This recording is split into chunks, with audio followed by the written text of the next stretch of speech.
All right, what is up, everyone? What is up, everyone? A blast from the past, Empire Total War. I don't feature this game very frequently on this channel, and I think it's actually appeared in my on my channel a grand total of like 2 times in some of my critique videos. But here we are visiting Empire Total War, and I know what the title probably says. I mean, you're seeing this in the future, but I'm not trying to imply that this is a good game or a finished game. While the combat isn't bad, it's still kind of let down by the AI being kind of eccentric, to say the least. But anyway, I have my army set up in a very intricate formation for the most part. We've got Prussian Jaegers in with light infantry behavior activated in the front, still currently hidden for the most part. Behind them in the second line, we got line infantry, and behind those line infantry we have lifeguards, and I have staggered the line infantry and the lifeguard for a very specific reason, and I'm not going to really spoil that, but I'll just let you know this. I have the Prussian the lifeguard grouped into one formation, and I've turned off fire at will for a very specific reason. All right, now let's hit fast forward, and Empire, you know, I got some things right. First of all, the UI, it's very fast. I'm not gonna break my formation over here, but the dragging, when you try and drag a unit, it's instant. It's an instant response. It's which sounds like a weird thing to praise, like it's kind of like scraping the barrel, but every Total War game before this had this huge delay, maybe like a 10 frame delay at least, between you dragging and the actual command registering. It's the same thing with drag box. If you do a drag box, like look at how responsive this is. And if you try the same thing in Rome Total War or Shogun 1, Shogun 1 doesn't even have drag box. Yeah, that's correct. Not Shogun 1, but if you try the same thing in Rome 1 and Medieval 2, it will not, half of these clicks will not even register. Got some things right, and it's also the first Total War to have an actually responsive camera, a not broken, not garbage camera.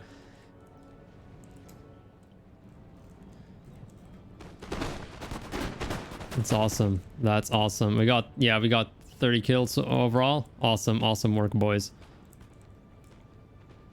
So the first line is opening fire.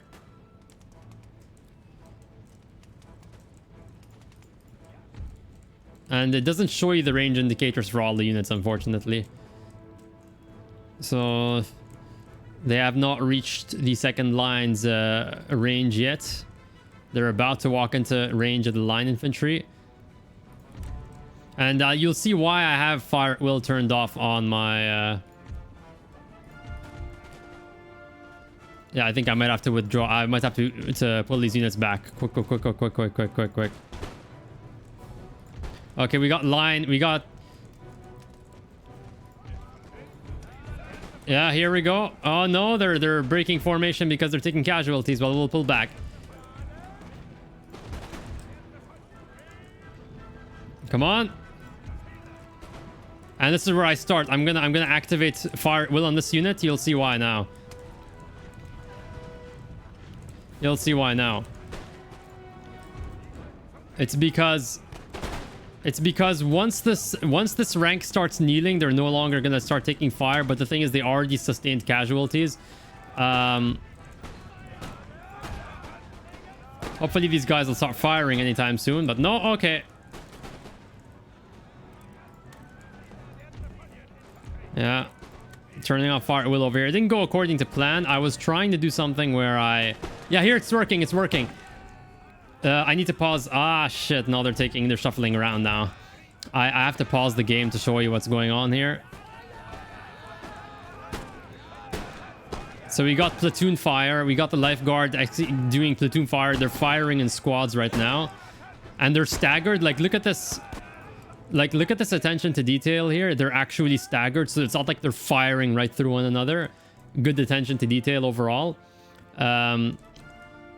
Unfortunately, the line infantry are taking some casualties, one of them routed. I wanted to try and demonstrate how... What I wanted to do is to show that when the first two ranks, when you stretch line infantry out into 2.5 ranks, the first two ranks will kneel, and the lifeguard will start firing, and there won't be any friendly fire because the shots are flying over the heads of the men while they're crouched and and reloading. But because they've taken some casualties, they're down to 2 lines now, and because the last line does not crouch, we're taking some friendly fire on the wings, but they can still fire down this channel. This game is pretty it's not as forgiving as Shogun 2 when it comes to friendly fire. Oh, we have point blank. We have a point blank line battle here. It's funny.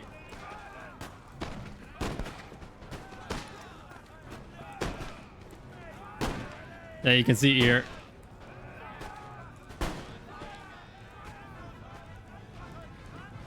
And the whole atmosphere of hearing all the men yell the orders, like each individual squad has a guy yelling an order. It's just amazing. Like the level of atmosphere in this game is really, really good. Like there's a lot of effort. There's actually a lot of attention to detail when it comes to the ranged combat, at least. I know the melee combat leaves something to be desired.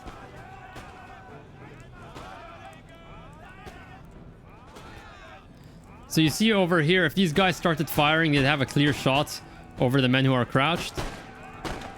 We'll see that. Yeah, it's happening. You see it? You see that? You see that? That's exactly what I wanted to showcase here. There's some stuff in this game. Like there's some stuff under the surface, something great. It's just a shame that the AI does this weird stuff where it does zigzag lines and whatever and just shuffles around constantly. More of that.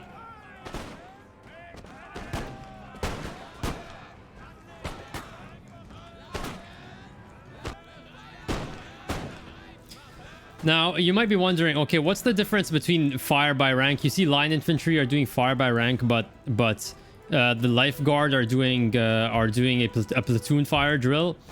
And I want to bring some attention to the fact that both of these firing drills, they're completely passive. You don't have to click a button to do that, which I prefer. I'm all for having unit abilities being baked into the unit instead of having to constantly micro and click buttons. That's something I didn't like with Kneel Fire and Follow the Samurai. It's something that you will activate in almost every scenario where you have it. So it's kind of pointless. It's added micro to the game where it's not necessary. But yeah, that's the first thing. So what's the difference between fire by rank and platoon fire? Well, fire by rank gives a stronger burst at the beginning. In the beginning of a fight, it gives a stronger burst of casualties. But platoon fire gives a more consistent rate of fire. And what that does is you can always have men firing in the unit, which means you always have them dealing a morale debuff. There's no significant gap where they're all busy reloading at the same time.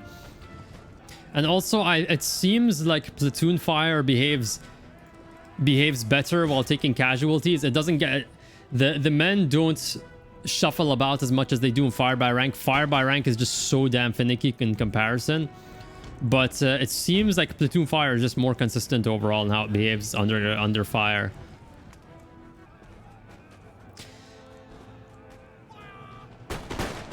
And I believe, I'm not sure, but I imagine that platoon fire is also more efficient with ammunition, because when you have all the men firing at the same time, all it really does is a lot of men in the first rank just absorb the blow.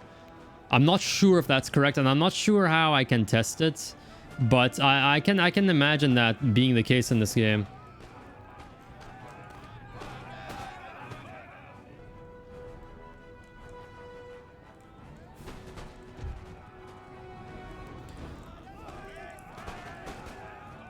Yeah, you see, this is what happens when you pit platoon fire against fire by rank.